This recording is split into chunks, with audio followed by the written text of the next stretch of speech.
aí, turma do primeiro ano, tudo bem com vocês? Bom, turma, é o seguinte, a gente agora vai com Roma Antiga.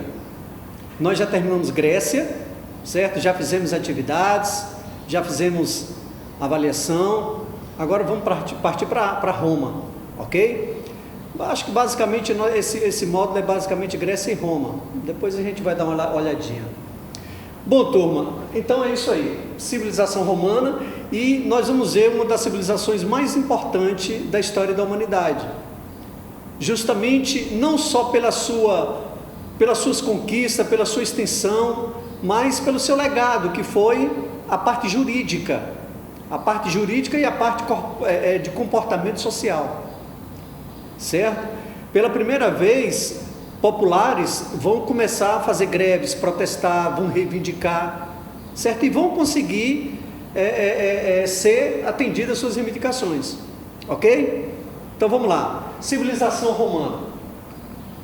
Bom, localização e povos. Roma se desenvolveu na Península do Lácio. Olha, gente, turma, a Península do Lácio fica mais ou menos aqui, ó, onde Roma foi fundada, na Península Itálica, certo? A região do Lácio fica aqui, ó, na Península Itálica. A Península Itálica, gente, é tudo isso aqui, ó, em formato de uma bota, ó. Tudo isso aqui é Península Itálica, certo? Tem esse formato. Aliás, a Itália hoje é chamada de a velha bota, certo? Muitos chamam a Itália de a velha bota. A região era habitada por gauleses ao norte, aqui os gauleses, ó, turma, ao norte, gauleses.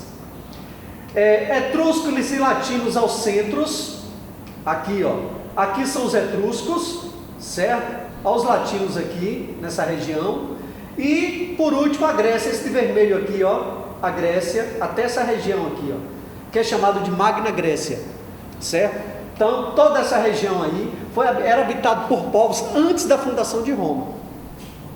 Roma vai ser fundada pelos latinos e vai ser consolidada pelos etruscos. Mas existe duas versões da fundação de Roma, turma. Uma é a versão lendária, mitológica, e outra a versão histórica. É lógico que vai interessar para a gente mais a versão histórica, certo? Mas eu vou falar um pouco com vocês sobre a versão lendária, só para vocês se situarem, né? E quem sabe, de repente, pode ter alguma questão aí no Enem, em algum vestibular, sobre a versão mitológica, que é a versão lendária, certo? Mas em relação à fundação de Roma, é o mínimo, certo? É o mínimo que interessa para a gente. Existem coisas muito mais profundas que a gente vai falar. Bom, aí vocês estão vendo a imagem de uma loba amamentando duas crianças. Essa loba, ela está amamentando justamente Rômulo e Remo, porque de acordo com a fundação mitológica ou a fundação lendária, tem um cara chamado Enéas, que era um troiano, lá da cidade de Troia. Estão lembrados da guerra de Troia? Então Enéas era um príncipe troiano, não naquele momento, em outro momento, certo? Enéas era um príncipe troiano e ele teve que fugir de lá, de Troia, né? Cidade que foi destruída pelos gregos na guerra de Troia. Enéas chegou na região do Lácio, lá na Península Itálica, e lá ele se casou com Rea Silvia. Rea Silvia, ela era filha do rei de Alba Longa, certo? E eles tiveram 2 filhos, Rômulo e Remo. Só que Amulho, o rei de Alba Longa, não estava, de acordo com alguma profecia aí, a profecia dizia que esses meninos iam destronar ele. Então ele tentou matá-los, essas crianças. Bom, nesse momento da versão, uma versão diz que Amulho, que era o rei de Alba Longa, ele mesmo mandou os criados jogarem as crianças no rio Tibre, certo? Para que as crianças fossem devoradas por morrer afogado, por algum animal. Outra versão diz que ele mandou os criados assassinar essas 2 crianças, e foram os criados, por conta própria, escondida de Amulho, que botou as crianças num cesto e botou no rio, para salvar as crianças, não para matar. E essas crianças foram encontradas por uma loba, Essas duas crianças foram amamentadas por um tempo por essa loba. Essa imagem que vocês estão vendo aí, ó, foi amamentada por uma loba. A loba amamentou essas crianças durante um certo tempo, até essas crianças serem encontradas por camponeses, certo? Por um casal de camponês que cuidou dessas crianças até a fase adulta. Já adultos, Rômulo e Remo voltaram para Alba Longa, souberam da história e contaram a ele a história toda que tinha acontecido com eles. Eles voltaram para Alba Longa e destronaram Amúlio. Destronaram Amúlio e fundaram a cidade de Roma. Aí houve um desentendimento entre eles e Rômulo matou Remo, certo? Daí a origem histórica, lendária da cidade de Roma. Tem uma outra versão que diz o seguinte, que Rômulo matou Remo antes da fundação de Roma, certo? É uma outra versão que diz que Rômulo matou Remo antes da fundação. Aí quando Rômulo matou Remo, aí Rômulo fundou Roma, certo? Isso depois deles dois terem destronado o rei Amúlio de Alba Longa. É a partir daí que dá origem à cidade de Roma. Isso é versão histórica ou lendária, versão mitológica, ok? Agora vamos falar um pouco da versão histórica, que é essa versão que vai interessar para a gente, galera. Essa versão aí, certo? Olha só, pastores e agricultores guerreiros latinos, lembra que os latinos eram um dos povos que habitava a região do Lácio, na Península Itálica, certo? Antes da fundação de Roma. Então, os guerreiros latinos se instalaram e povoaram nas 7 colinas do Monte Palatino. As 7 colinas do Monte Palatino ficavam na região do Lácio, certo? Na região do Lácio, logo os sabinos, que era outro povo que morava na região do Lácio, os sabinos, adentraram a cidade e posteriormente os etruscos invadiram e dominaram Roma, que se expandiu e consolidou como cidade. Os latinos fundaram uma aldeia, certo? Na região do Lácio, na região do Monte de 7 Colinas. E os latinos fundaram essa aldeia, certo? E deram prosseguimento a essa aldeia. Mas vão ser os etruscos, um povo também que habitava a região, que vai invadir essa aldeia dos latinos e vai dar forma, e vai dar desenvolvimento, e vai dar prosseguimento à fundação de Roma. Ou seja, na verdade os etruscos, eles vão consolidar a cidade de Roma, vão ser os etruscos. Tanto é que os 5 últimos reis romanos vão ser etruscos. O último rei destronado pelos patrícios, que a gente vai falar nesse tanto sobre isso, vai ser um rei etrusco. Olha, gente, os etruscos hoje não existe mais, certo? Não existe mais. Inclusive a língua etrusca hoje praticamente é uma língua morta. Existe um ou outro historiador que tenta resgatar essa língua etrusca, mas praticamente desapareceu, ok? Bom, Roma tem essas fases históricas, turmas, que a gente vai aprender as características de cada uma delas. Não tem para onde fugir. A monarquia, república, império, certo? A gente aprendendo as características de cada uma dessas fases históricas, não tem a menor dúvida que você sabe tudo sobre Roma. Tudo, ok? Então vamos lá, monarquia, república, império. Vamos falar da monarquia, que é a primeira fase. Bom, antes da gente começar a falar das principais características da monarquia, certo? Que são essas aí, eu tenho que dizer o seguinte a vocês, turma. Tudo que existe a respeito dessa fase, na verdade, é baseado numa obra, na obra de 2 autores, de Tito e Virgílio. Tito escreveu a história de Roma, e Virgílio escreveu Eneida, certo? E tudo que se sabe da monarquia está baseado nessas obras, inclusive os nomes dos reis da monarquia romana, que se sabe, foi tirado dessas obras, porque não existe documentação a esse respeito. A documentação é precária, a fonte é ínfima, é bem pequena, certo? Então os historiadores buscaram informações a respeito da monarquia romana, da obra de Tito e de Virgílio, certo? Então vamos lá. Se era monarquia, logicamente é porque existia um rei, certo? Arquia, governo de uma pessoa. Monarquia, o poder é vitalício, hereditário, não tem eleições para o governante principal, certo? O rei acumulava funções executiva, judicial e religiosa, ou seja, o rei era despótico, o rei tinha poderes, não tem a menor dúvida disso. Só que os poderes do rei aí, durante a monarquia, pelo que os historiadores tiraram das obras de Tito e Virgílio, o rei não tinha um poder absoluto. Ele podia ser despótico, mas não absoluto. O que quer dizer despótico? Quer dizer tirano. Ele era um ditador, um rei ditador, opressor, certo? Opressor. Mas que ele não tinha total liberdade. Por que ele não tinha liberdade?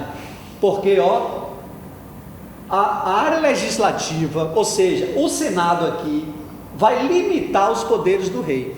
Olha, gente, o Senado durante a monarquia, ele vai ter sua importância, claro, ele vai limitar o poder do rei, mas é na república que o Senado vai ter poder supremo, poder total, vai ser o Senado durante a república. Mas durante a monarquia, o Senado ainda tinha lá que se preocupar com o rei, certo? Com as intempéries do rei, com as vontades do rei, tentando limitar isso. Bom, olha, o Senado tinha direito a veto e sanção das leis apresentadas pelo rei. Ou seja, o Senado podia dizer: essa lei não aceito, essa lei não concordo. O Senado podia fazer isso, não aceita essa lei e pronto. Tinha esse poder, o Senado, certo? Mas o Senado, ele não podia fazer leis, as leis tinham que partir do rei. Aí o Senado só fazia vetar ou não essas leis, certo? Tinha também, isso aqui são os órgãos, gente, a estrutura política da época da monarquia. O Senado e a Assembleia ou Cúria, certo? A Senado ou Assembleia ou Cúria. A Assembleia ou Cúria era composta por todos os cidadãos em idade militar. Todos os cidadãos em idade militar fazia parte da Assembleia ou Cúria, certo? Essa Assembleia ou Cúria, ela ratificava, certo? Ela ratificava as leis à vontade do rei. Então o Senado é que tinha que botar um ponto final, mas a Assembleia, ela confirmava as vontades do rei, certo? Na fase final da monarquia, Roma conheceu um período de domínio etrusco que coincidiu com o início de sua expansão comercial. Eu disse a vocês que a fase histórica, Roma foi fundada pelos latinos, mas logo depois, quando Roma ainda estava em processo de fundação, de crescimento, os etruscos foram lá e conquistaram a região, certo? E foram os etruscos que deram forma a Roma, foram os etruscos que consolidaram o poder em Roma, ok? Então, eu não digo no final aqui, aqui tem no final da monarquia, não no final da monarquia, mas na metade da monarquia, os etruscos vão dominar Roma e vão fazer com que Roma tenha forma, se consolide, se desenvolva como monarquia e como cidade. É através dos etruscos que Roma vai começar a comercializar com os povos vizinhos, que antes Roma praticamente era tímida, ela não se envolvia com os povos vizinhos, não tinha esse contato. É com os etruscos que isso vai acontecer. Então, é com os etruscos que Roma vai começar a expandir comercialmente, certo? Bom, pessoal, uma coisa interessante que vocês têm que aprender e vocês têm que saber, não tem como, é sobre as classes sociais, a estrutura social da monarquia. O que vocês viram aqui é a estrutura política da monarquia, agora é a estrutura social. Patrícios, plebeus, clientes e escravos. Essas são as classes sociais da Roma antiga.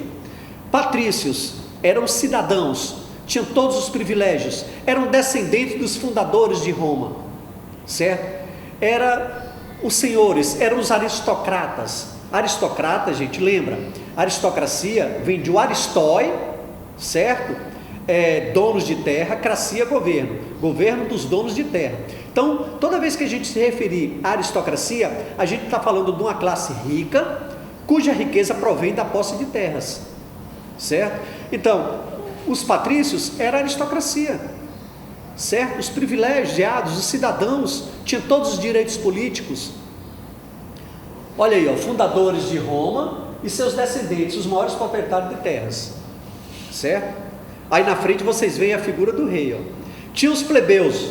Os plebeus eram os homens livres, não possuíam direito político, não tinha nenhum privilégio. Eram os trabalhadores, na verdade eram as pessoas essenciais para Roma, certo? Eram artesãos, comerciantes e pequenos proprietários, certo? E pequenos proprietários. Os plebeus, gente, na verdade era o alicerce de Roma. Por enquanto vai ser o alicerce de Roma, porque lá na frente os plebeus vão ser substituídos pelos escravos. Aqui a classe social vai existir já a escravidão, mas nesse momento aqui que a gente está falando, a escravidão não vai ser a base de Roma, a escravidão não vai ser a base do modo de produção. Roma ainda não adota um modo de produção escravista, nesse momento que a gente está falando, mas vai adotar após as conquistas romanas, após a expansão romana, ok? Bom, a outra classe social, clientes, ó, dependentes dos patrícios, que lhes davam proteção, trabalho em troca de seus serviços e de votos nas eleições. Bom, os clientes é o seguinte, os clientes eram aqueles plebeus que tinha medo, vamos dizer assim, tinha medo de seguir a vida sozinho, aí se encostava no patrício. Tinha medo das situações que estavam acontecendo em Roma, naquele momento, e se aproximava de um patrício, e pedia proteção a esse patrício. Em troca dessa proteção, esse plebeu, ele vai servir ao patrício. Inclusive, eles, nesse momento aqui, eles vão, os romanos usam uma frase, uma palavra chamada de obséquio. O que é o obséquio? O obséquio é o seguinte, é que os romanos, esses plebeus que vão se tornar clientes, né? Vai se tornar uma classe social chamada clientes, de tão grande que eles vão ser, eles se submetem politicamente aos patrícios. Ou seja, esses caras, esses clientes, eles só votam em quem os patrícios querem. Eles fazem a vontade dos patrícios, aquele patrício agregador, aquele patrício que os agrega em suas casas, certo? Então os clientes eram isso, eram pessoas que viviam sob a proteção dos patrícios, os cidadãos romanos. Os patrícios eram os cidadãos romanos e dava proteção a essas pessoas, certo? Essas pessoas terminavam trabalhando para os patrícios e inclusive faziam suas vontades políticas, ok? E essas pessoas eram chamadas de clientes, certo? Clientes. A outra classe social são os escravos, ó, prisioneiros de guerra e seus descendentes ou pessoas que não pagavam suas dívidas. Olha, gente, existia uma instituição em Roma chamada de Nexo. O que era o Nexo? Nexo era uma instituição romana que autorizava alguém ser escravo por conta de suas dívidas. Ou seja, na Roma antiga, se uma pessoa devesse outra, nesse momento aqui, essa pessoa, se não tivesse condição de pagar, essa pessoa se tornava escrava do credor, talvez até o fim de sua vida, ou até quando o credor dissesse, tudo bem, pode deixar de ser escravo, você já pagou sua dívida. Só que raramente isso acontecia. Geralmente o credor aproveitava da situação e essa pessoa se tornava escrava para o resto da vida. Então quem autorizava essa escravidão por dívida era uma instituição romana chamada de Nexo, certo? Então tá aí, vocês foram apresentadas as principais classes sociais da República Romana, certo? Essas classes sociais, elas são dinâmicas, elas vão mudar de acordo com os acontecimentos históricos, ok? Bom, gente, acontece o seguinte, Roma, durante a monarquia, os patrícios que controlavam o Senado, mesmo o Senado vetando os poderes do rei, vetando algumas leis do rei, os patrícios não tinham o poder que eles queriam. Os patrícios viam no rei um obstáculo ao crescimento deles. Aí o que é que os patrícios vão fazer? Vão fazer uma revolta.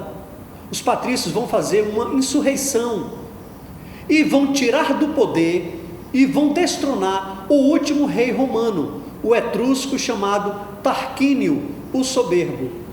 Então os patrícios vão destronar o último rei romano, Tarquínio, o Soberbo, que era etrusco, e vai implantar a república em Roma.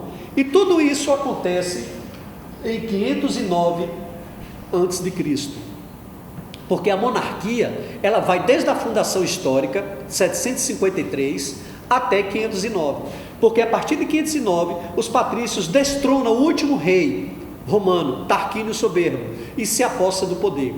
Os patrícios, repetindo, destronou o último rei, porque os patrícios viam no rei um obstáculo, certo? Para o seu desenvolvimento, um obstáculo para suas ideias, para suas ambições. Aí os patrícios foram lá, fizeram uma revolta e destronaram esse último rei, e instauraram então a república. República, que é uma palavra que quer dizer coisa pública, ou seja, que pertence a todos, e o que vai se destacar aqui é o poder do Senado. O Senado vai ter o poder na república, e esse Senado vai ser controlado pelos patrícios. Aliás, os patrícios não vão concentrar só o Senado. Os patrícios vão concentrar em suas mãos toda a estrutura política de Roma, certo? Toda a estrutura política, inclusive os cargos de magistrados, que a gente vai ver aqui, ó. Olha, esses aqui são os cargos de magistrados. Esses aqui só são alguns, tem outros, que a gente vai ver lá na frente também, que vai ser controlado pelos patrícios, ok? Então vamos ler, ó. O primeiro cargo, o primeiro órgão do governo, o consulado, exercia o poder executivo composto por 2 cônsules. Esses 2 cônsules eram patrícios. Esses 2 cônsules eram eleitos pelo Senado. Como eu disse, tudo era patrício. Tudo era patrício, certo? Inclusive foi baseado nesse consulado que Napoleão Bonaparte, em 1804, aliás, quando Napoleão Bonaparte assume o poder na França, em 1799, Napoleão vai instituir um consulado. Esse consulado imposto por Napoleão, instaurado por Napoleão, é espelhado aqui nesse consulado aqui romano, ó, certo? Bom, aí tem o Senado. Senado exercia o poder legislativo. O poder legislativo é o poder encarregado de elaborar as leis, certo? E quando um poder elabora as leis, na verdade é esse poder que manda, porque é ele que vai dizer como é que o país vai ser regido. Os 6 senadores eram escolhidos pelos patrícios. Na verdade, todos são patrícios, todos. Ó, pretor era um cargo foi criado na república, certo? Também era exercido pelos patrícios. Ó. Exercia o poder judiciário, tinha o censor, fazia o censo da população pelo critério de renda. Gente, é por isso que existe hoje o censo em todo mundo. A palavra censo, isso surgiu aqui em Roma, ó, da magistratura chamada censor ou censores, que eram pessoas que contavam a população. Só que a contagem dessa população aqui nesse momento era feita de acordo com o critério da renda. Inclusive o Senado usava esse censo de acordo com a renda para poder escolher os senadores, porque os senadores romanos eram vitalícios. Então, quando um senador morria, outro senador era escolhido entre os patrícios, e eles se baseavam numa lista, no censo feito pelos censores. Quanto mais rico fosse o patrício, aí ele tinha mais chance de ser chamado para o Senado, certo? De ser chamado para o Senado. Ó, tinha o edil que administrava a cidade, cuidava da administração pública, do policiamento, da segurança, da limpeza da cidade. Era o edil, que era outra magistratura. O questor cuidava do tesouro público, certo? Uma espécie de tesoureiro. Tinha o ditador. O ditador, gente, eles eram escolhidos só em épocas de guerra, de crise, né? Quando a crise grave, certo? Aquela crise braba, principalmente em época de guerra, aí era escolhido o ditador. Geralmente era em dois, né? Em dois, daí depois passou a ser um só. E esse ditador, enquanto tivesse essa crise, essa guerra, ele tinha poder total, absoluto. Júlio César chegou a ser um ditador. Muita gente pensa que ele foi imperador. Júlio César nunca foi imperador, nunca, certo? Ele foi um ditador. Ele recebeu outros títulos, menos de imperador. Aliás, ele vai morrer porque ele queria ser um rei ou imperador. Que a gente vai falar disso daqui a pouco. Tinha também a Assembleia Centurial, Assembleia Curial e Assembleia Tribal. Essas assembleias aqui, também elas eram controladas pelo Senado. A Assembleia Centurial era a mais importante assembleia. Era dividida em grupos de 100 soldados. Aí os soldados, é a partir daqui que os soldados romanos são chamados de centuriões ou centurião. Certo? Inclusive a gente tem um filme para assistir, O Centurião, que é muito bom. Então centurião é isso, é porque soldados romanos que participavam da Assembleia Centurial, certo? Eram os centuriões, os soldados romanos. Tinha a Assembleia Curial, certo? A Assembleia Curial é uma assembleia que vem desde a época da monarquia, que é uma assembleia voltada para assuntos religiosos. E tinha a Assembleia Tribal, que nomeava os questores e os edis. Aqui, questores e edis, Esses dois eram nomeados pela Assembleia Tribal, certo? Então esses são órgãos políticos e as magistraturas da República Romana, certo? Bom, gente, a plebe vai ser tudo. Eu disse a vocês que a plebe era o alicerce de Roma. A plebe participava do exército. Os trabalhos essenciais para Roma eram tudo feito pelas plebes. E a plebe, gente, era marginalizada. A plebe era marginalizada e havia uma desigualdade social enorme. Havia um abismo gigantesco entre os plebeus e os patrícios.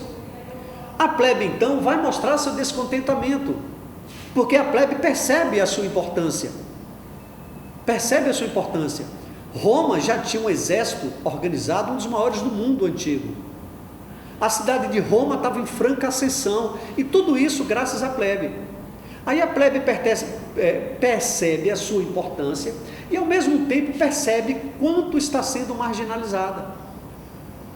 Então o que é que a plebe faz? Em 494 a.C., a plebe vai fazer uma greve. É uma das primeiras greves da história. 494 a.C., ou seja, século V a.C. Os plebeus vão se retirar para um monte, chamado Monte Sagrado, vão cruzar os braços e vão dizer: de lá a gente não sai enquanto não atenderem nossas reivindicações.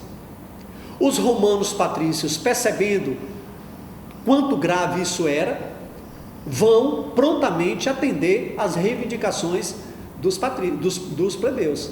E que reivindicações foram essas? Essas aqui, Tribunos da plebe foi a primeira, Lei das 12 Tábuas, Lei Canuleia e Leis Licínias.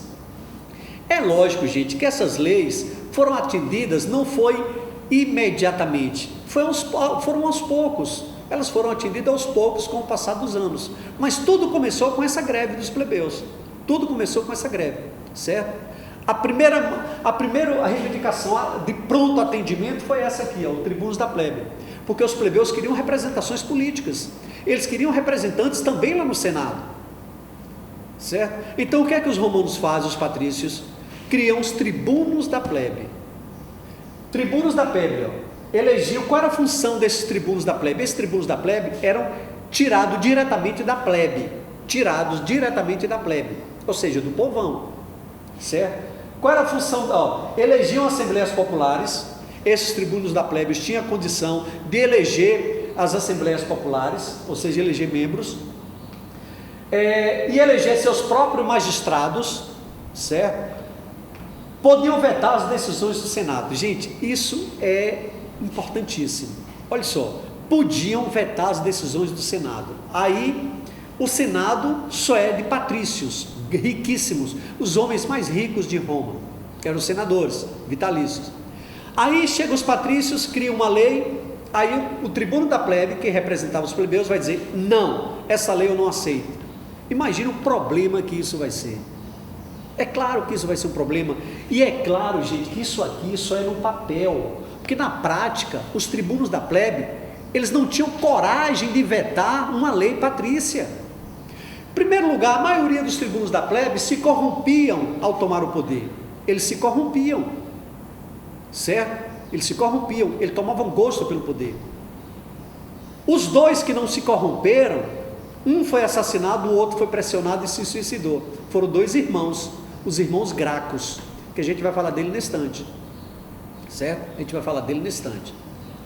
Bom, outra lei importante que vai ajudar os plebeus é a lei das 12 tábuas. A lei das 12 tábuas foi o quê? Os romanos, os plebeus reclamavam que eles não entendiam, eles não sabiam das leis, porque as leis eram orais. As leis eram orais, certo? Então o que é que eles vão? Eles vão reivindicar leis escritas. É aí que os patrícios pegam essas leis, uma série de leis, e escrevem, certo? Para que todos saibam das leis. Gente, para fazer isso, os patrícios chamaram os decêviros, que os patrícios chamam de decêviros. O que são os decêviros? É um conjunto de 10 juristas mais aclamados de Roma antigo, e a função desses 10 juristas é justamente pegar as principais leis romanas, ou todas elas, e compilar, escrever, para que os plebeus tenham acesso a essas leis, certo? Quem fez isso foi um grupo de 10 juízes, chamados de decêviros, certo? Bom, tem a lei Canuleia. A lei Canuleia é uma lei que permite o casamento entre patrício e plebeu, porque até então, essa lei foi promulgada em 445 a.C. Antes disso, um plebeu e um patrício não podiam se casarem, certo? Não podia, era proibido o casamento entre eles. Ou seja, essa proibição mostra bem a desigualdade social que existia entre esses dois grupos, certo? Mas com essas reivindicações, pelo menos essa desigualdade tradicional vai amenizar um pouco. E agora, com a lei Canuleia, é permitido o casamento entre patrício e plebeu. E as leis licínias, lei muito importante essa lei. Os plebeus podiam partilhar das terras conquistadas, anulação de dívidas públicas, direito de ocupar o cargo de cônsul. Gente, os plebeus podiam partilhar das terras conquistadas. Isso é muito importante. Agora, é uma outra lei que ela não vai sair muito do papel, não. Vai estar lá no papel, mas daí para ser posta em prática, vai ser raríssimo acontecer. Agora, os irmãos Gracos, eles vão criar uma lei frumentária, que a gente vai falar dela nesse instante também, que eles vão obrigar, certo? Inclusive, os romanos, que têm mais de 310 acres de terra, a doarem essas terras ao Estado, para que o governo passe essas terras aos plebeus, certo? Mas, de qualquer forma, gente, as leis licínias foi uma conquista, certo? Foi uma conquista, mesmo que era difícil pôr em prática, mas estava lá, certo? Essa anulação de dívida da plebe não era todas as dívidas, era só aquelas dívidas, pelo menos os juros, vamos dizer assim, aquela dívida não tivesse assim um exorbitante, os caras iam lá e diminuíam parte dessa dívida. É lógico que em algum caso ou outro chegou a ser anulada quando a dívida era pequena, mas dívida grande não era anulada, podia ser diminuída, mas não anulada. Mas tinha uma lei, e essa lei dizia que tinha que ser anulado todas as dívidas, certo? E o direito de ocupar cargo de cônsul, quem chegou a ser um cônsul vai ser Mário. Mário ele não vai ser um plebeu nato, mas ele vai ser um defensor dos plebeus, que a gente vai falar sobre isso nesse instante. Bom, gente, depois que Roma consegue resolver ali parcialmente os problemas internos com os plebeus, depois de atenderem certas reivindicações dos plebeus, os romanos agora passaram a conquistar. Os romanos passam agora a conquistador.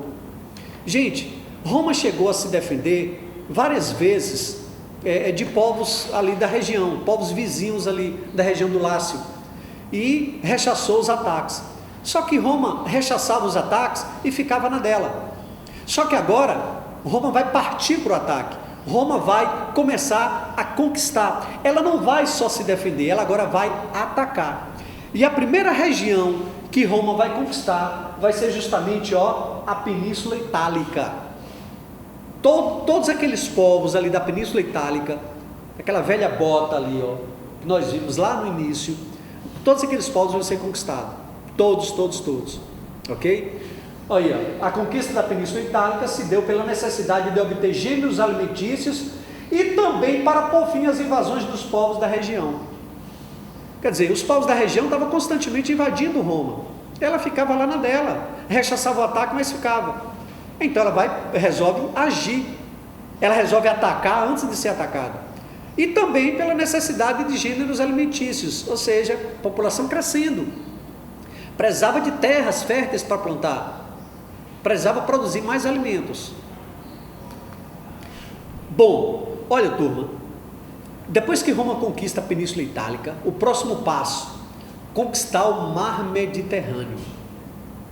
O Mar Mediterrâneo é esse aqui, Só que o Mar Mediterrâneo, gente, era controlado pelos fenícios. Estão lembrados dos fenícios, que nós falamos sobre ele lá nas civilizações orientais? Os fenícios tinham uma colônia aqui na África, chamada Cartago, bem aqui, Cartago, aqui é o norte da África, E Cartago era uma colônia fenícia que era maior do que a própria Fenícia, e Cartago praticamente controlava o Mar Mediterrâneo. E para Roma controlar o Mar Mediterrâneo, Roma tem que enfrentar Cartago, e a guerra que Roma enfrenta a Cartago é chamada, guerras púnicas, que vão ser 3 guerras púnicas, e Roma vai vencer as 3 guerras. Só depois da 3ª guerra é que Cartago vai ser destruída. Aí Roma vai conquistar o Mar Mediterrâneo.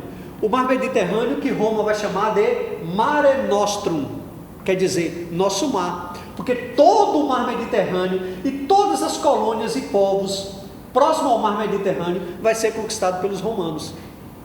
Gente, e essas guerras púnicas vai começar tudo pela posse da Sicília, certo? Essa ilhazinha aqui, ok?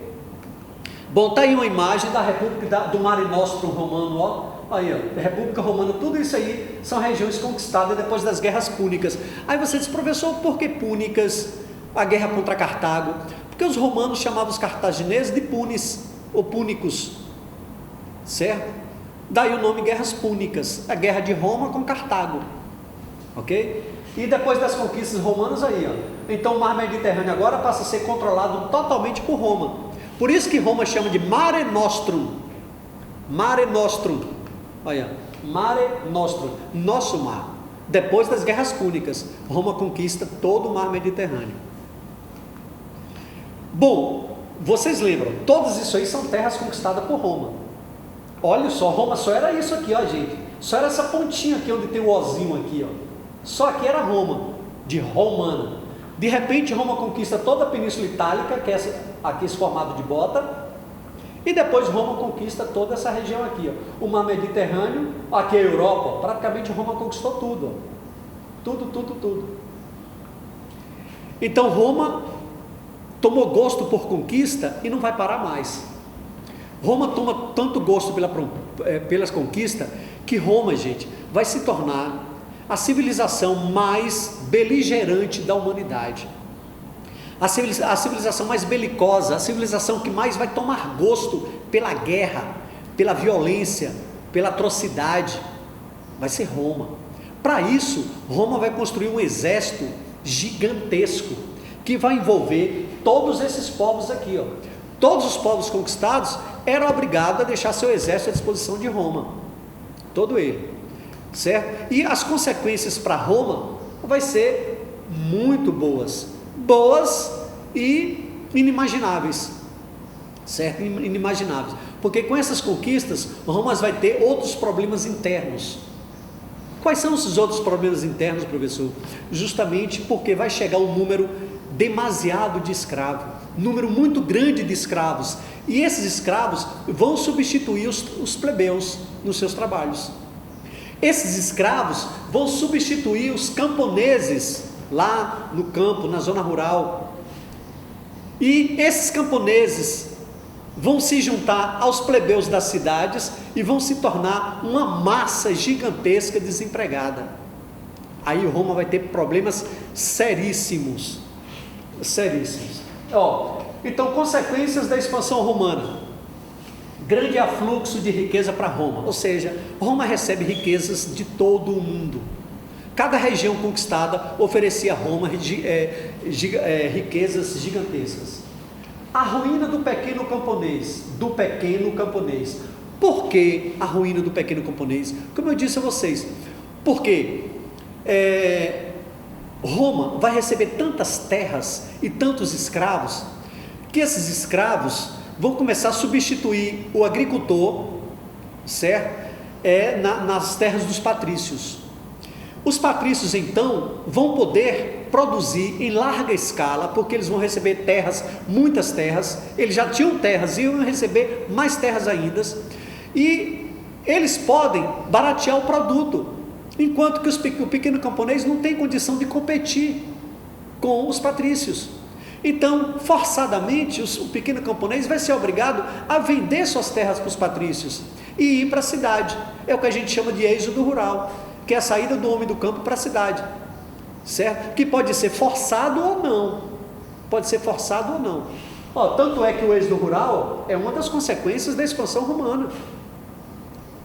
Como é que um cara que tem quilômetros e quilômetros de terra, que produz determinado produto, é lógico que ele vai poder vender mais barato, porque ele vai produzir em larga escala, do que aquele que só tem um pedacinho de terra pequenininho, que produz um produto. Então não vai ter condição de concorrer, certo? E às vezes eles eram coagidos, o pequeno camponês eram às vezes coagidos a vender suas terras. O aumento da escravidão também é outra consequência, como eu falei para vocês.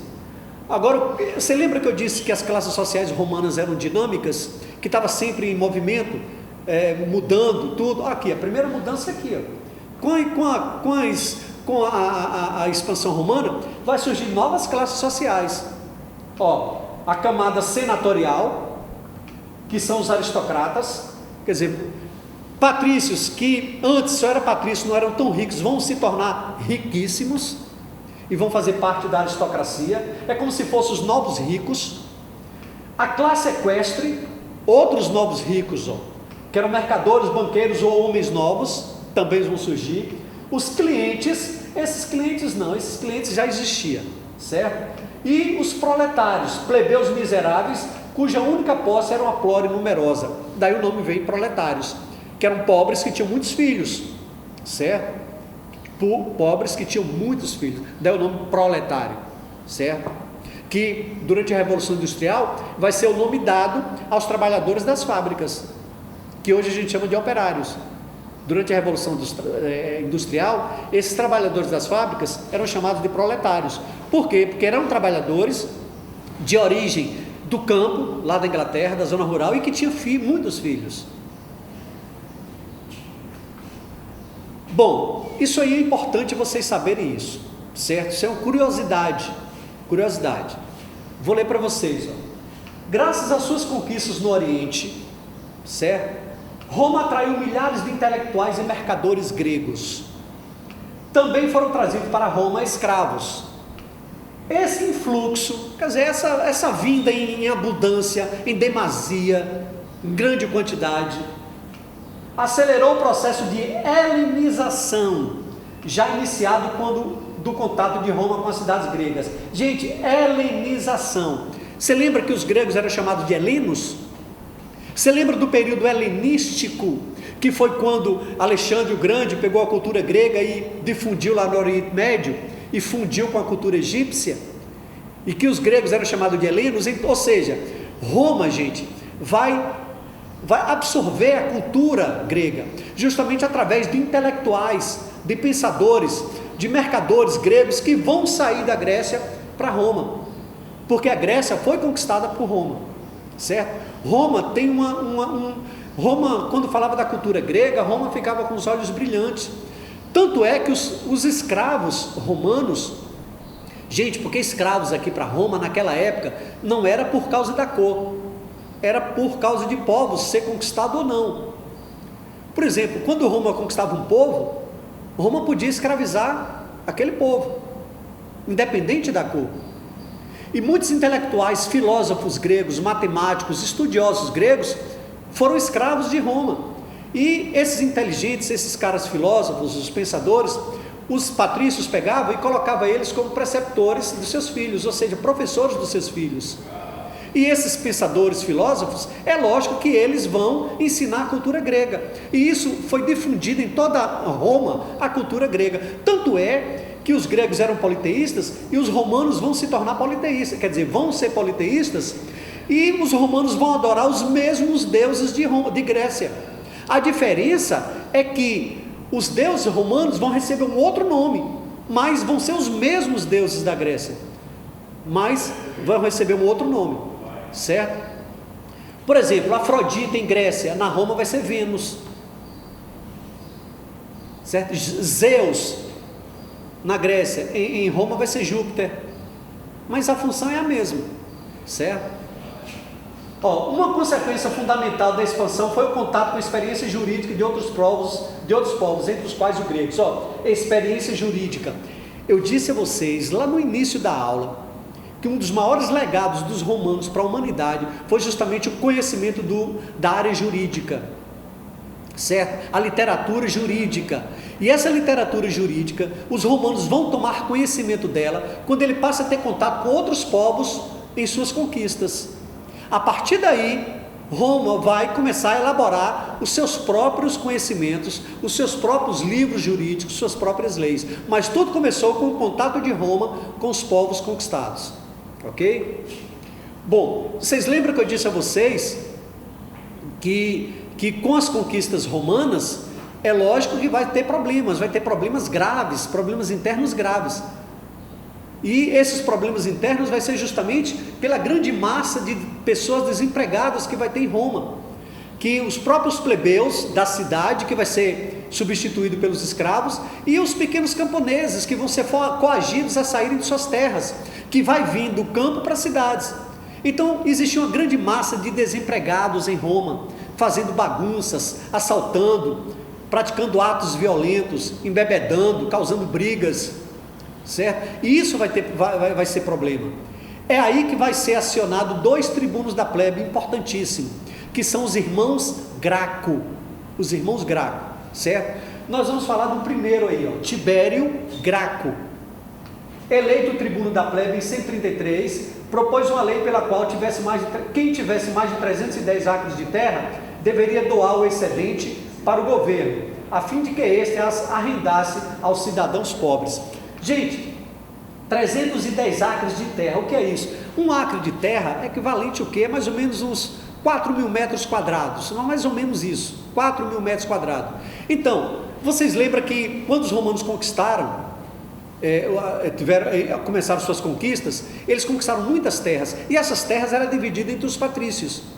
Aí Tibério Graco disse que o patrício que tivesse mais de 310 hectares ou acres de terra, ou seja, o equivalente a 12.000 metros quadrados de terra, imagine gente, 12.000 metros quadrados de terra, mais ou menos isso. Quem tivesse mais do que isso, o excedente, o patrício teria que devolver ao governo, e o governo repassaria essas terras para os plebeus. Então, essa foi uma lei criada por Tibério Graco. Essa lei foi aceita, gente, pelo Senado? Claro que não. Observe que eu lembro vocês, e Tibério Graco era um tribuno da plebe. Você lembra que eles tinham o direito de propor leis, fazer vetos ao Senado? Eu disse, tudo isso é no papel. Tanto ele vai propor isso, Tibério, e o Senado não vai aceitar, a aristocracia não vai aceitar. Aí Tibério Graco, gente, vai ser assassinado. Está aqui a imagem de Tibério Graco. Ele vai ser assassinado, ele e mais de 300 seguidores dele, pela aristocracia romana. Bom, o outro Graco é Tibério, ou Caio Graco, está aqui os dois irmãos Gracos, ó. Caio Graco vai assumir a tribuna da plebe depois, 10 anos depois. Ó, eleito tribuno da plebe, em 123, Caio elaborou a lei frumentária, que eu falei para vocês, que determinava a distribuição de trigo a baixos preços aos plebeus. Gente, essa lei frumentária dizia o seguinte, que a partir de agora dessa lei, o Estado, ou seja, o governo romano, tinha a obrigação de distribuir trigo e baixar o preço do pão para os plebeus, chamada lei frumentária. O Senado vai aceitar essa lei? Claro que não, gente. O Senado não vai aceitar essa lei. E qual é a consequência disso? O Senado vai pressionar tanto o Caio Graco, que ele vai pedir, ele vai fugir, e na fuga ele vai pedir um escravo para matar ele. Aí o escravo mata ele e o escravo se suicida. Ou seja, não é fácil lutar contra o poder, contra os ricos, contra a elite, não é fácil. Bom, depois dos irmãos Gracos, houve uma polarização política em Roma, ou seja, de um lado ficaram os patrícios e de outro lado os plebeus, certo? Aumentou a rivalidade entre eles, as rixas, a situação estava bem tensa entre patrícios e plebeus, certo? E quem vai tentar amenizar são dois generais importantíssimos, que um vai ser sucessor do outro, certo? O primeiro é Mário. Mário foi eleito cônsul 6 vezes, conseguindo popularizar o exército, composto por assalariados, era defensor da plebe. Ou seja, Mário, pela primeira vez, o exército romano vai ser organizado e vai ser assalariado, certo? Pela primeira vez, os plebeus vão ter vez e voz, vai ser com o general Mário, certo? Quando Mário deixa o poder, deixa o consulado, quem assume é Silas, um general conservador. Se ele é conservador, gente, ele não quer reformas, ele não quer mudanças, ele quer a manutenção dos seus privilégios. Olha, defendia os conservadores ricos, estabelecia uma ditadura militar e perseguiu violentamente os seguidores de Mário. Ou seja, olha, a polarização vai continuar.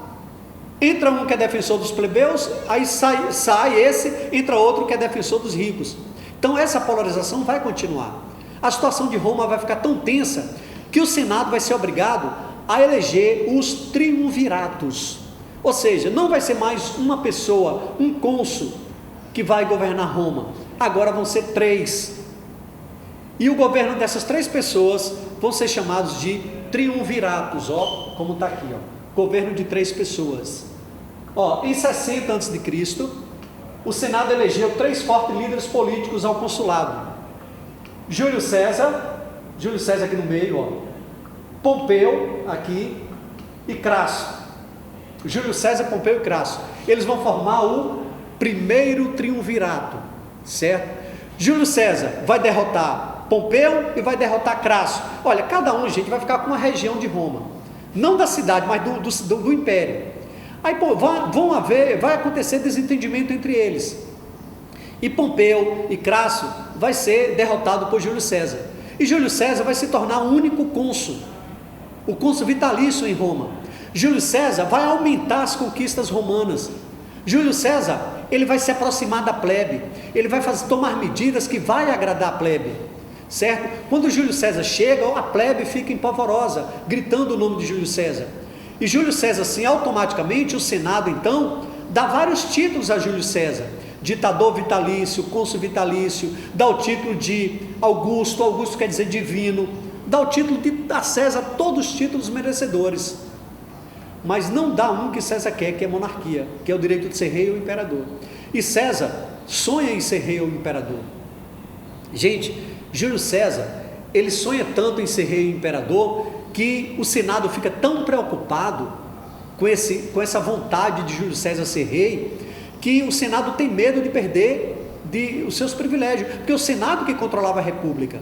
Se Roma voltasse à monarquia, o Senado ia perder esses privilégios. Aí o que é que os senadores fazem?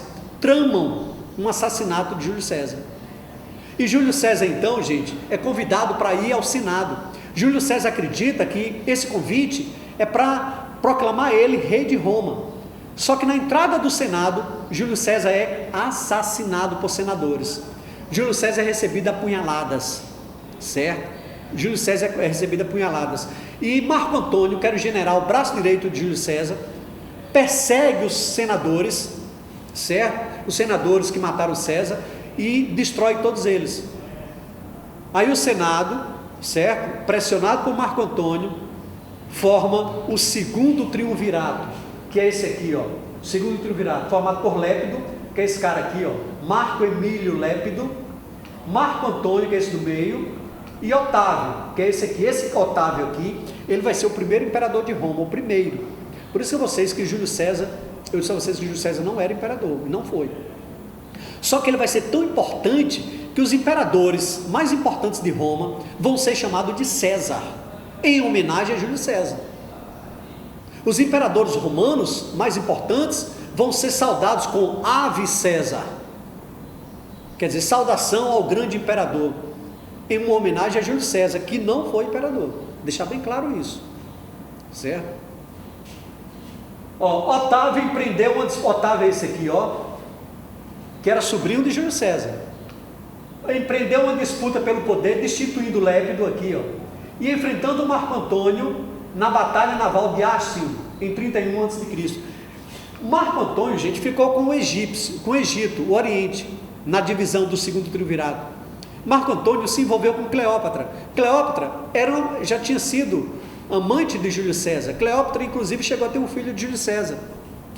E Marco Antônio já tinha se apaixonado por Cleópatra. Aí, na divisão do Império Romano, Marco Antônio preferiu ficar com o Egito, com o Oriente. E foi lá para o Egito e lá se envolveu com Cleópatra. Uma paixão avassaladora, uma paixão contada aí nas literaturas, nos romances literários. E Marco Antônio se aproximou tanto de Cleópatra que ele, em seu testamento, lógico, ele fez o testamento antes de falecer, ele deixava o Egito para Cleópatra. E Roma considerou isso uma traição, porque o Egito não pertence a Marco Antônio, o Egito pertence a Roma, certo? Então Otávio, depois que destruiu Lépido, Otávio marcha a mando do Senado para o Egito e lá destrói Marco Antônio. Lá destrói Marco Antônio na batalha de Ácio, em 31 a.C. Aí Otávio se torna o primeiro imperador de Roma. Ok, turma? Agora vamos para império, certo? Agora nós vamos para a última fase do Império Romano.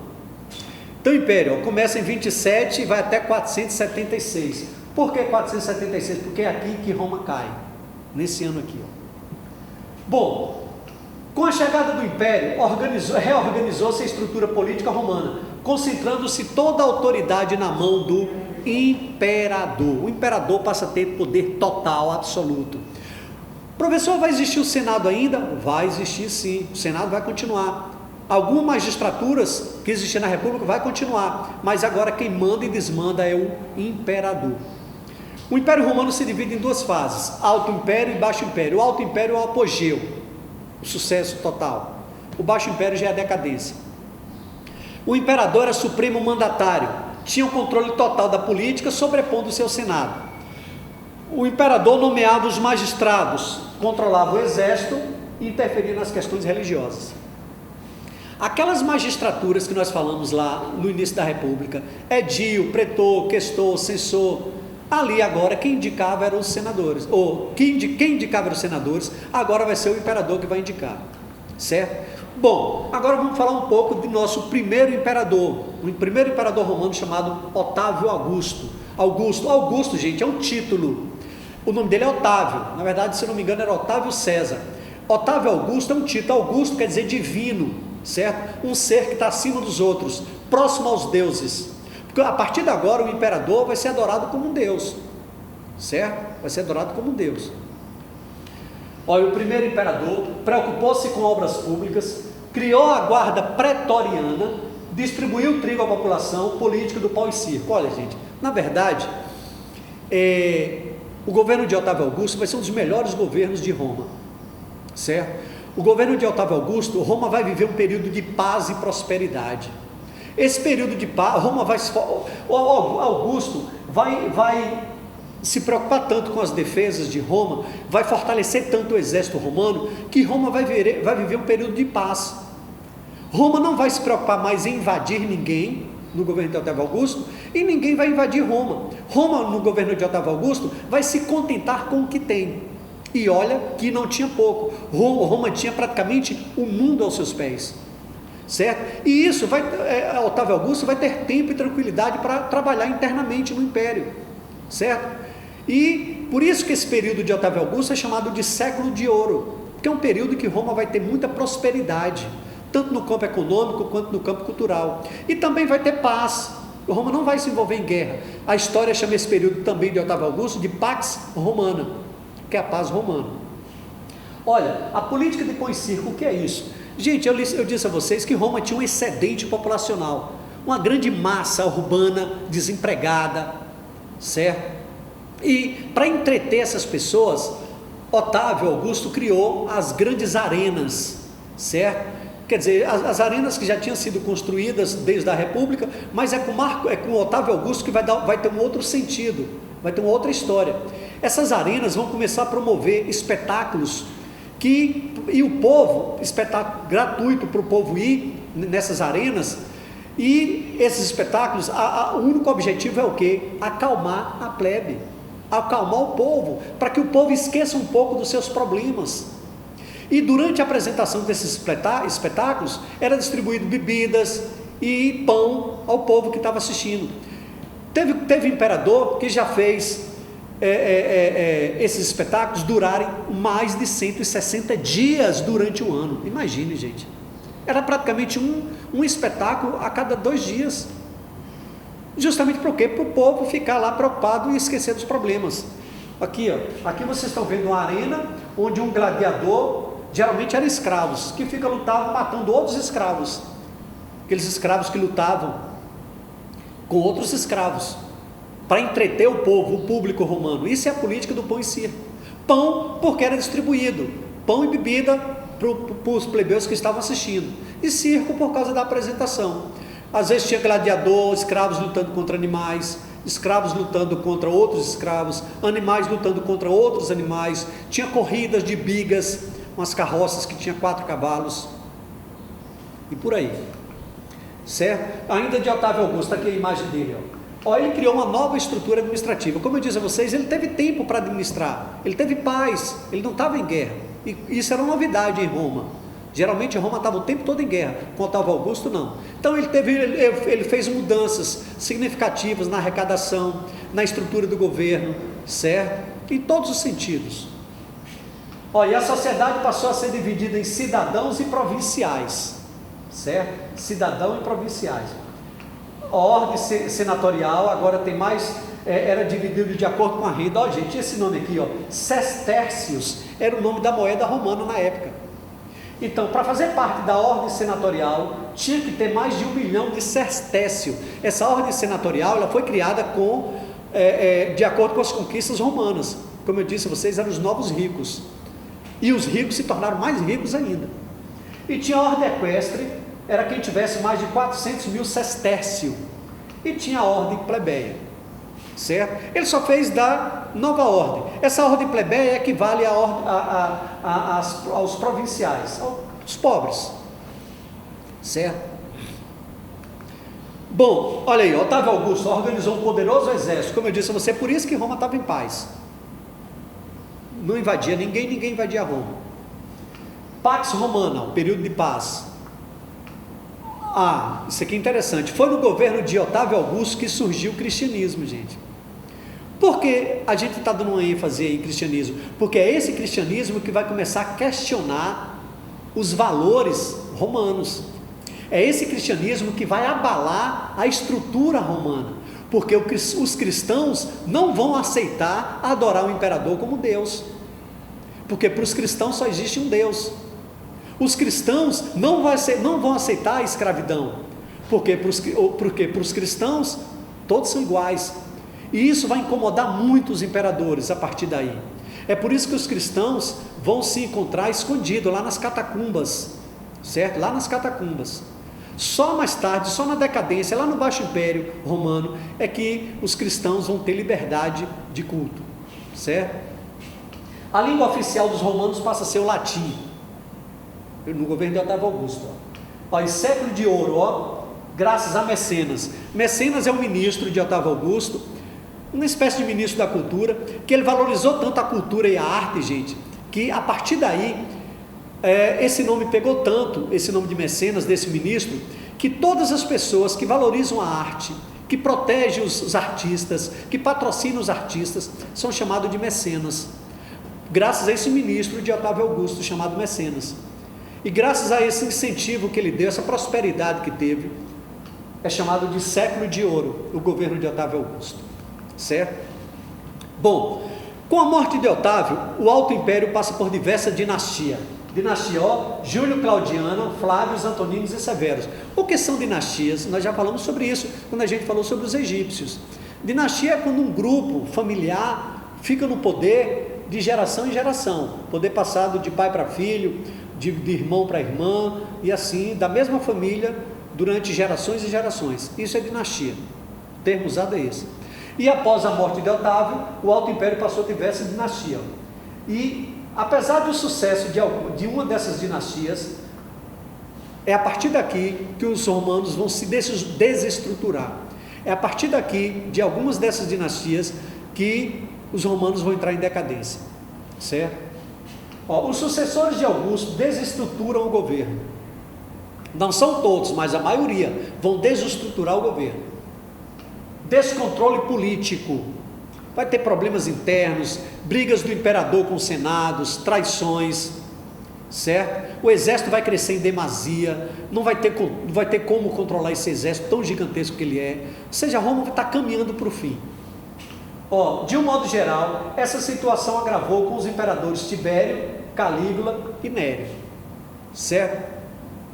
Bom, desses três aqui, tem uma curiosidade interessante. Esse Calígula, gente, ele se caracterizou pela imoralidade do seu governo. Ele era immoral. Ele era immoral e ele passava essa imoralidade para o Senado e para a população romana, certo? Para você ter uma ideia também, ele chegou a mandar quebrar a cabeça de todas as imagens de deuses que tinham em Roma e botar a cabeça dele, a imagem dele, certo? Dizem que ele era tão feio que ele proibia espelho lá no palácio do imperador, para ele não se enxergar, para ele não ver ele, certo? Governo tirano e despótico, morreu envenenado. E tinha Nero aqui, ó, Nero que vai se caracterizar pelo quê? Pela perseguição aos cristãos. Nero vai chegar, toca fogo num bairro de Roma, bairro pobre. Nero vai tocar fogo e vai acusar os cristãos, certo? Nero, ele era muito violento, porque ele tinha problemas mentais. Dizem que Nero partiu a barriga da mãe, depois que, acho que a mãe dele chamava Agripina, e ele partiu a barriga da mãe para ver de onde ele tinha saído. Então ele não batia bem da cabeça não. Ele chorava, disse que quando ele chorava, ele aparava as lágrimas num tubinho para não desperdiçar as lágrimas dele, certo? Então ele se caracterizou pela perseguição aos cristãos, certo? Com a dinastia dos Antoninos, essa dinastia aqui, daquelas, é a única que vai ter sucesso, que vão tentar, que os imperadores, os Antoninos, gente, não é um imperador, os Antoninos é uma dinastia, cuja dinastia vai ter alguns imperadores, certo? E essa dinastia, Roma, vai ter relativa estabilidade e prosperidade, ou seja, durante o governo de Trajano e Marco Aurélio, certo? Eram imperadores da dinastia dos Antoninos. Durante a dinastia dos Antoninos, então, Roma vai voltar a ter uma breve estabilidade e prosperidade no governo de Trajano e Marco Antônio, certo? Mas depois Roma volta novamente a continuar o caminho da decadência. Durante o governo de Trajano, o império atingiu sua maior extensão máxima, ou seja, Roma volta a conquistar. Durante o governo de Marco Aurélio, houve um reerguimento cultural. O Baixo Império, agora começa o período de decadência, já estamos no final da nossa aula.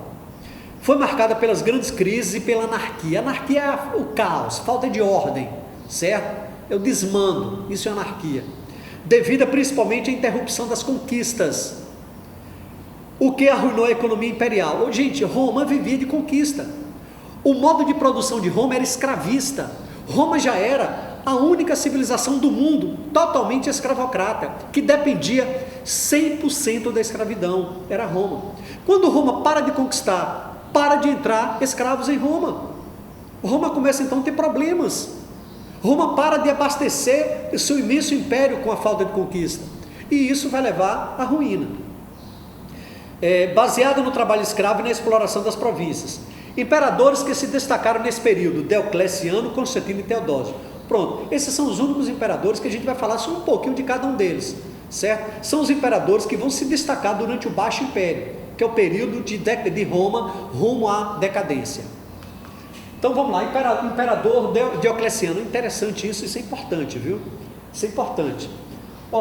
Assinou o Edito Máximo. Gente, alguns livros traz aqui como edito, com acento no E. Outros traz sem acento, edito máximo.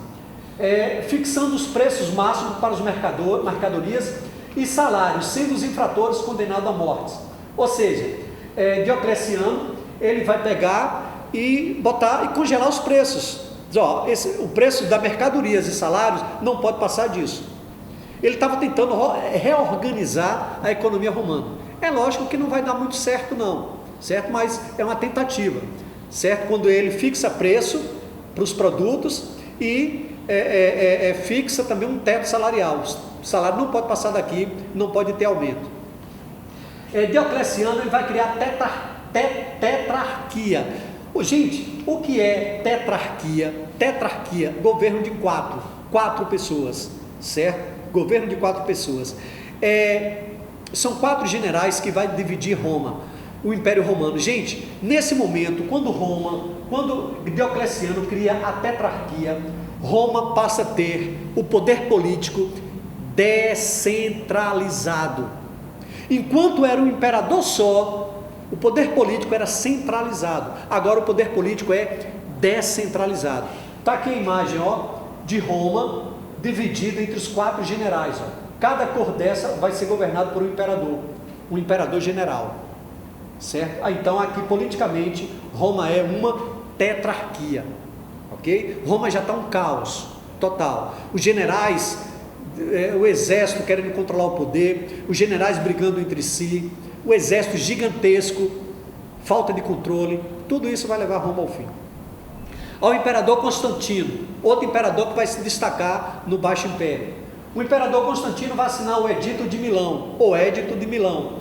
É esse Édito de Milão, ou Edito de Milão, que vai dar liberdade de culto aos cristãos. Ou seja, Constantino vai dizer: cristãos, vocês agora não precisam ficar nas catacumbas, as catacumbas lá no subterrâneo, certo? Nas tocas, escondidos, professando o culto de vocês. Pode vir que nós aceitamos o culto de vocês. Vocês podem ter liberdade agora para fazer o culto ao Deus de vocês. Ou seja, os cristãos passam a ter liberdade de culto, certo? De professar sua fé com o Edito de Milão. É Constantino também que cria a lei do colonato, obrigatoriedade de fixação do colono na terra que trabalhava. O colono não pode mais ser demitido, sair de suas terras, ele é obrigado a ficar. Ou seja, o patrício não pode mais tirar o colono de suas terras, o camponês. Fundação de uma segunda capital do Império, Constantinopla. Olha só, é Constantino que cria uma segunda capital. Ele não cria o segundo império, ele cria a segunda capital. Agora Constantinopla fica na Turquia, onde hoje é a Turquia, lá no Oriente, certo? Agora quem vai dividir o império em 2 vai ser Teodósio, um outro imperador que a gente vai ver. E aqui nós temos o Edito de Milão, certo? Aí, não é um documento formal, afirma a liberdade religiosa, ordena que os bens dos cristãos sejam restituídos. Ou seja, os cristãos que teve os bens confiscados durante as perseguições, agora são devolvidos com o Edito de Milão. Bom, e tem o último imperador, que é esse aí, o imperador Teodósio. É ele, gente, que vai transformar o cristianismo em religião oficial de Roma. Você vê que Constantino, olha lá, Constantino deu liberdade de culto aos cristãos, mas é Teodósio que vai dizer: a partir de agora, o cristianismo vai ser a religião oficial de Roma. Ou seja, a partir de agora, Roma não vai mais perseguir os cristãos. Gente, é a partir daí que Roma, de maior perseguidora, passa a ser a maior incentivadora do cristianismo no mundo. Vai ser a partir daí. E foi também Teodósio que dividiu o Império Romano em dois: Império Romano do Oriente com capital em Constantinopla, e o Império Romano do Ocidente com capital em Roma. Está aí os dois impérios, ó. Um de uma cor mais escuro, Império Romano do Ocidente, e aqui o Império Romano do Oriente. Constantinopla fica mais ou menos aqui assim. Está aqui em outro quadro, ó, os dois impérios, certo? Na Idade Média nós vamos falar do Império Romano do Oriente. Bom, causas do fim do Império Romano do Ocidente: imperialismo romano, ou seja, Roma já não estava mais conquistando. Roma conquistou tanto e parou de conquistar. Ele conquistou tanto que toda a estrutura política de Roma e governamental dependia dessas conquistas. Quando para de conquistar, aí começa a ter problemas internos. Guerras civis internas, ou seja, generais, como eu falei, Roma estava um caos, era 4 generais mandando, certo? Uma tetrarquia. Quando Roma acaba a tetrarquia, que volta a ter o poder na mão do imperador, é aí que o império surge a segunda capital, certo? Depois Teodósio vem e divide o império em dois, isso para diminuir, para tentar amenizar a situação. Os generais querendo controlar o exército, cada guarnição, cada legião do exército romano era controlado por um general, e esse soldado só obedecia àquele general. Então estava um caos total. Crise do escravismo, porque não tinha mais escravos para substituir os que morriam, porque Roma não estava conquistando mais. Crescimento do cristianismo, que abalou os alicerces dos romanos, principalmente o fim da adoração aos deuses, porque o cristão pregava isso, o fim da adoração aos deuses, pregava o fim do escravismo, certo? E crise econômica, as invasões bárbaras. O Império Romano, gente, ele vai findar com a invasão dos Érulos, que vai invadir Roma em 476 d.C., certo? Bom, turma, encerramos Roma Antiga. Eu espero que vocês tenham gostado. Em relação à religião, eu já tinha falado aí que Roma era politeísta e seguia os pensamentos das origens gregas, certo? Vocês estudem bastante e assistam essa aula várias e várias vezes. Até a próxima, turma, se Deus quiser. Valeu!